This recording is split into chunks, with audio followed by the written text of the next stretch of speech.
Hello everyone, in this tutorial I'll show you how to open a dragon fruit.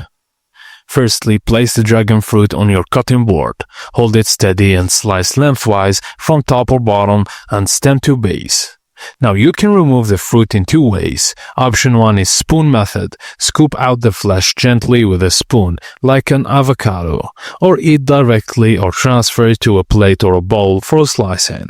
And the second option is peeling with hands. Slice the halves again into quarters and peel the thick skin away with your fingers. It comes off easily. Now for slices or wedges, lay the peeled fruit flat and slice crosswise into your desired thickness. These make great additions to the fruit platters.